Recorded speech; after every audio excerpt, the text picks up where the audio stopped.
चलिए आज हम लोग क्लास 12th के लिए 2024 में पूछे जाने वाले प्रश्न वीवीआई प्रश्न जो इस प्रकार है। ये फिजिक्स का क्वेश्चन है और इससे पहले भी दो वीडियो हम आप लोग को बताए हैं जो 2024 में वो दोनों क्वेश्चन आपको आना वाला है, आने वाले हैं। ठीक है, तो इसी प्रकार हम आपके लिए आज हम आप लोगों के लिए एक और भी वीडियो लेके आए हैं जिसमें आपको यह बताएंगे कि एक समान विद्युत क्षेत्र में स्वतंत्र रूप से निलंबित विद्युत द्विध्रुव को विक्षेपित करने के लिए किए गए कार्य का व्यंजक कैसे प्राप्त किया जाता है। और हम आप लोग को कल इसी तरह के कंसेप्ट आपको समझाए थे, ठीक उसी प्रकार आज हम लोग समझेंगे। ठीक है, चलिए तो यहाँ पर क्या है, इस क्वेश्चन को समझिए। क्या कहा जा रहा है कि ये आपको 2024 में क्वेश्चन आएगा। यह विद्युत क्षेत्रफल विद्युत क्षेत्रफल जो है विद्युत धारा का जो एक चैप्टर है, दूसरा नंबर चैप्टर है, उससे रिलेटेड क्वेश्चन आएगा आपको एग्जाम में। इसमें क्या है, एक ए बी है, यह एक बी है, ठीक है ना, ये ए है और ये बी है। तो ये ए बी क्या है, एक विद्युत द्विध्रुव है। क्या है, ए बी क्या है, एक विद्युत द्विध्रुव है जिस पर विपरीत आवेश जो है प्लस क्यू आवेश और माइनस क्यू आवेश है, और दोनों के आवेशों के बीच की दूरी जो है, अल्प दूरी जिसको कहते हैं, वह 2L है। ठीक ना, सबसे पहले इतना आपको लिखना ही पड़ेगा। लिखिए, माना कि ए बी एक विद्युत द्विध्रुव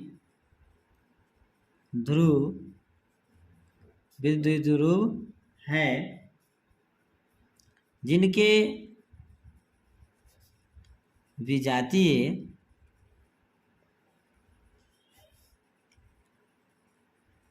विजातीय आवेश प्लस क्यू तथा माइनस क्यू, जिनके विजातीय आवेश प्लस क्यू तथा माइनस क्यू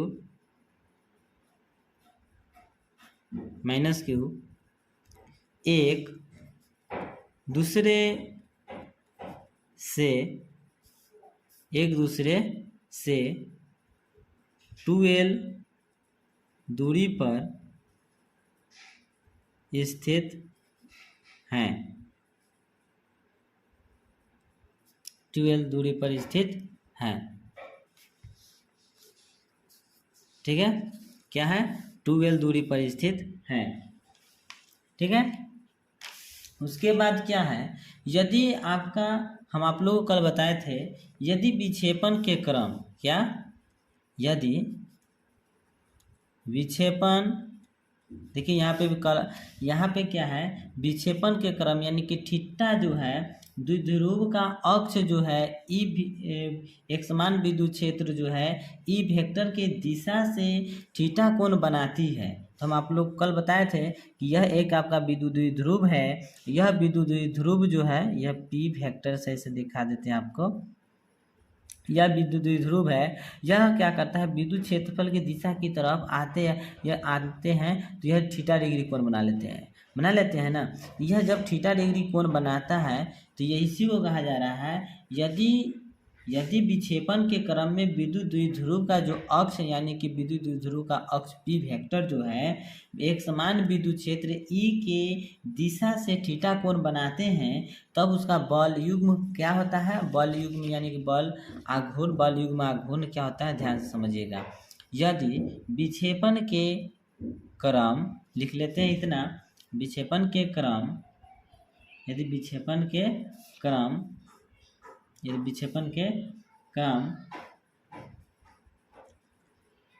विद्युत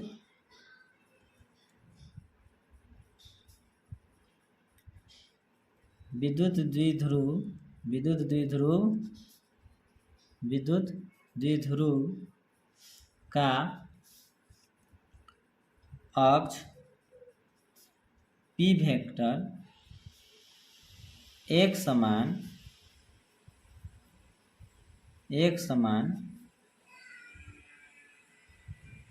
विद्युत क्षेत्र ई वेक्टर की दिशा से थीटा कोण बनाते हैं यदि विक्षेपण के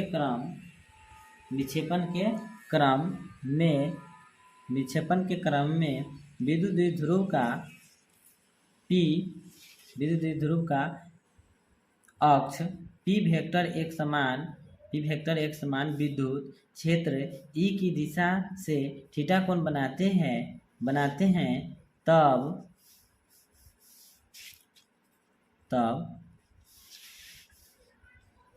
बल युग्म आघूर्ण जिसको हम लोग टाउ से सूचित करते हैं, ये क्या हो जाता है पी ई साइन थीटा। इसको ऐसे काट देते हैं पी ई साइन थीटा, यह आपका समीकरण 1 हो जाता है।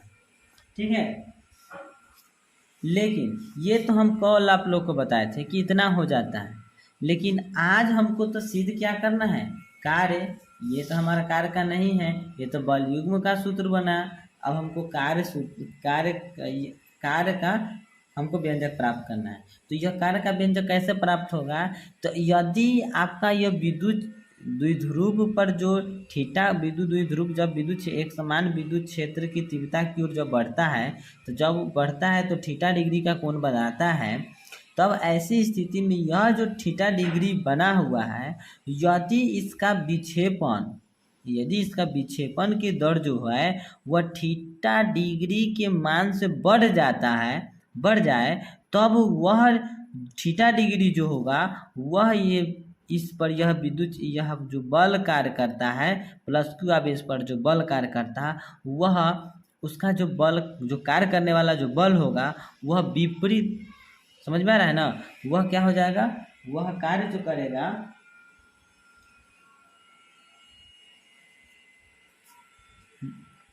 क्या कार्य करे, विपरीत कार्य करने लगे। ठीक है ना।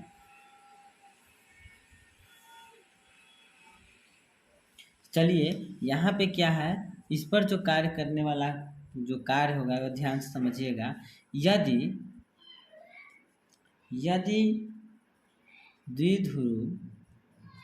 द्विध्रुव के विक्षेपण यदि विद्युत द्विध्रुव के विक्षेपण कोण थीटा को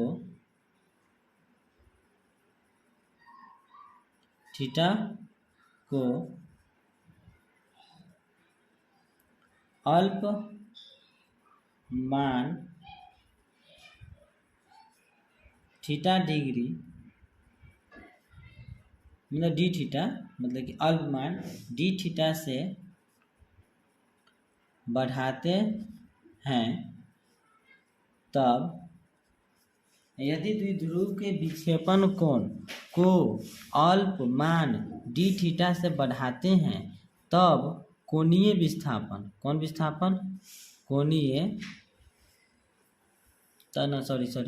कोणीय विस्थापन नहीं ना, तब बल युग्म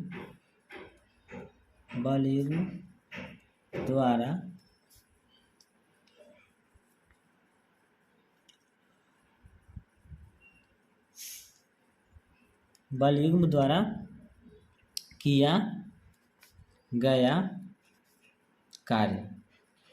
देखिए यहाँ पे क्या है, जब यहाँ पे जो थीटा डिग्री का कोण बना है और यह आपका डी थीटा यानी डी थीटा यानी कि अल्प डिग्री अल्प मान से डी थीटा के अल्प मान से अगर बढ़ोतरी हो रहा है विक्षेपण कोण का, तब ऐसी स्थिति में बल युग्म यहाँ पे है, तो बल युग्म द्वारा किया गया कार्य जो है हमारा इस प्रकार हो जाएगा, डी डब्ल्यू इक्वल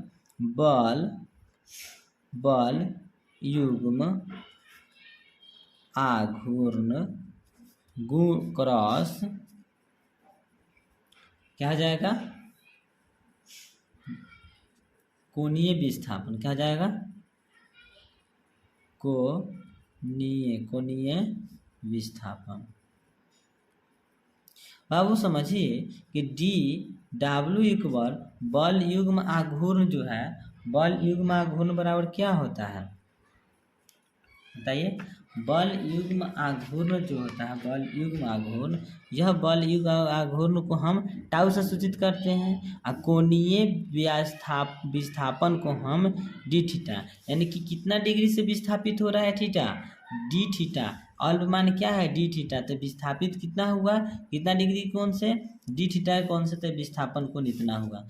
अब देखिए हम लोग जानते हैं डी डब्ल्यू इक्वल टाउ का मान हम कल आप लोग को सिद्ध करके बताया था, क्या होता है पी ई साइन थीटा, और इनटू में क्या हो जाएगा डी थीटा, और यह कहाँ से लिया गया है, तो समीकरण 1 से, जो हम आप लोग को यहाँ बताया है। देखिए यहाँ पे समीकरण 1 में है कि टाउ इक्वल क्या होता है पी ई साइन थीटा। यहाँ तक समझ में आ गया होगा। अब देखिए ध्यान से इसी के आगे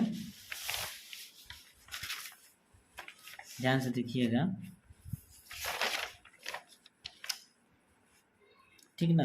अब कहा जाएगा कि कुल कोणीय विस्थापन यानी कि यह आप इसको कह सकते हैं कुल कार्य। क्या, कुल कार्य। बाबू जैसा ही कुल कार्य कहने के लिए कहेगा तो समझ लीजिएगा इंटीग्रेशन, ठीक ना। यह कोणीय कार्य देखिए सबसे पहले यहाँ पे ध्यान से समझिए, यहाँ पे क्या, जब डी थीटा के मान से जब आपका बढ़ रहा है, बढ़ोतरी हो रहा है, तब उसका थीटा तो कोई अलग होगा, लेकिन उससे पहले क्या हो जाएगा, उसका मान क्या हो जाएगा, शून्य रहेगा, यानी कि शून्य यानी कि 0 रहेगा। ऐसी स्थिति में कुल कार्य क्या हो जाता है, डी डब्ल्यू का इंटीग्रेट, और यह इंटीग्रेट कहाँ से कहाँ तक होगा, 0 से कहाँ तक, थीटा तक, यानी कि लोअर लिमिट थीटा और upper limit, lower limit 0 upper limit theta हो जाएगा। और यह हमारा P E sine theta into में डी थीटा, और यहाँ पे पी ई क्या है, कांस्टेंट टर्म है, उसको बाहर निकालेंगे और इसका इंटीग्रेशन क्या होता है, डब्ल्यू हो जाएगा, ठीक ना। और ये जैसे कि कांस्टेंट टर्म है तो बाहर निकल जाएगा, और यह 0 से लेकर थीटा तक की लिमिट है, और sine theta into D theta. अब होगा, यहाँ ध्यान दीजिएगा, आखिर यह कैसे हुआ, आखिर यह डब्ल्यू कैसे आया, यह जो डब्ल्यू है यानी कि यह कार्य जो है वह कैसे आता है, ध्यान से समझ। चूँकि हम लोग जानते हैं, आप लोग को मैथ आप लोग पढ़े होंगे तो समझ रहे होंगे कि इंटीग्रेट डी एक्स का क्या होता है, एक्स होता है। ठीक उसी प्रकार इसीलिए ना हम आपको यहाँ लिखे हैं डी डब्ल्यू इक्वल, तो यहाँ क्या हो जाएगा, डब्ल्यू होगा, क्योंकि इंटीग्रेट क्या है, किसी भी डिफरेंशिएट का इंटीग्रेट करते हैं तो उसका जो इसके रिस्पेक्ट में इंटीग्रेट होता है वही आ जाता है, यहाँ पे देखिए, ठीक ना। तो उसी प्रकार चूँकि इतना ये फार्मूला है तो इसी आधार पर ये भी बना, इसलिए इसका हम डी डब्ल्यू यानी कि डी वर्क का अगर हम इंटीग्रेट किए, डी वर्क का इंटीग्रेट हमारा इतना हो गया, ठीक है। चलिए आगे की ओर,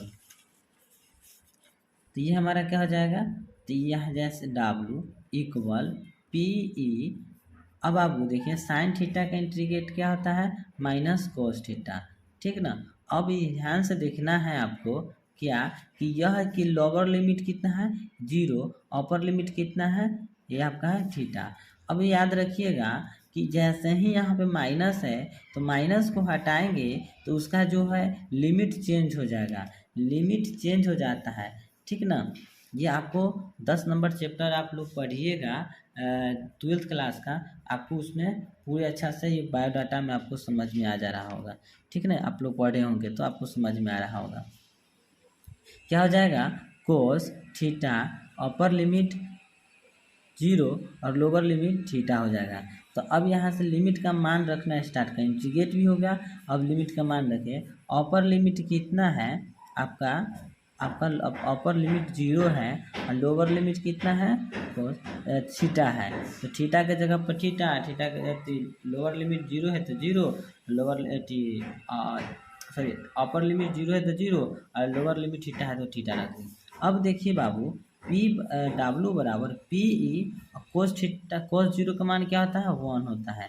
तो क्या लिखेंगे 1, अब माइनस है तो माइनस, अब कोस थीटा, कोस थीटा को तो थीटा के कोस थीटा के तो कोस थीटा होगा, यही।